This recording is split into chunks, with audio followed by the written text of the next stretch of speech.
Alia. Well, did you see my new signboard? I just installed it. Now tourists can spot us from the street. Wow. Wow, that's great. But I noticed that the signboard is sticking out quite far now. Well, yeah. A full 8 inches into the air above Mr. Adams' airspace.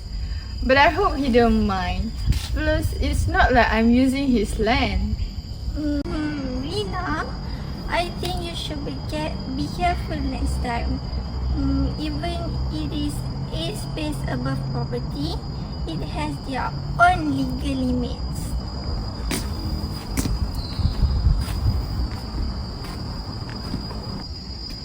Mrs. Rina, we need to talk again. Your signboard just goes 8 inches into my shop airspace. I gave you friendly warning last month, but you just ignore it. Hi, Mr. Adam, we've been neighbors for years. It's just a sign. Can't you be just a little bit flexible? Rina, the original sign was 4 inches over the boundary, and I'll tolerate that. But now you just replaced it with the larger one and without my permission. That's it, an invasion of property rights. And I have spoken to my lawyer. Now I can't tolerate this anymore. I'm gonna call my lawyer.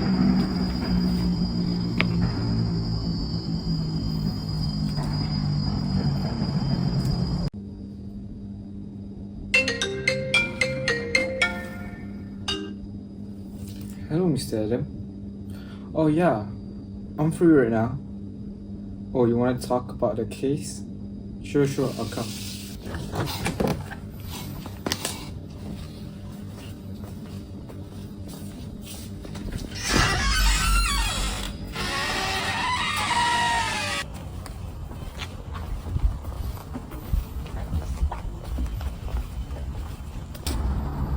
Hello, Mr. Adam. Hi, Daniel. I know what you want to talk about. So let's head inside your shop and talk about this. Okay, let's settle this. Let's go. Okay, so I'm Miss Rina. I'm Daniel, and I'm Mrs. Adam lawyer. I've reviewed this method, and legally your signboard constitutes trespass under the law of sorts. So, the airspace upon someone's property up to a reasonable height is legally protected. Actually, Rina, Daniel is right. In Kelson v. Imperial Tobacco Co. Ltd. 1957, a large signboard extended over another property airspace. The court ruled that even minimal invasion was trespass. The key point is no permission equals to unlawful intrusion. Exactly. Even without physical contact, your sign is infringing Mrs. Adams' right. This isn't just a neighbor dispute, it's a tort issue. I have given you a time and a formal notice last week, but no action was taken. Well, I didn't know it could go this far. My business depends on that sign. Moving it could lose visibility from the street. Rina, while I understand your concern, you must realize that under law, trespass is actionable per se. That means Mr. Adam doesn't need to prove actual damage.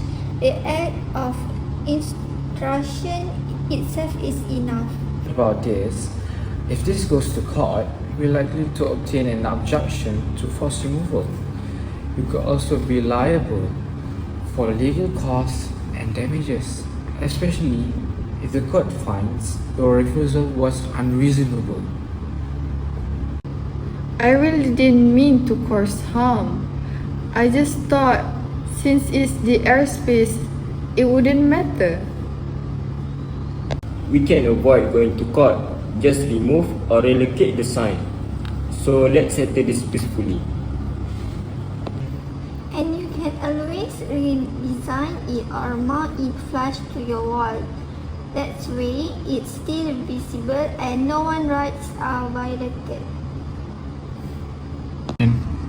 Alright, I admit I act without thinking. I'll talk to my contractor to move the sign back within the next few days. I hope we can still continue being good neighbors. Thank you, Mrs. Mina. That's all I want. No hard feelings. Wise choice.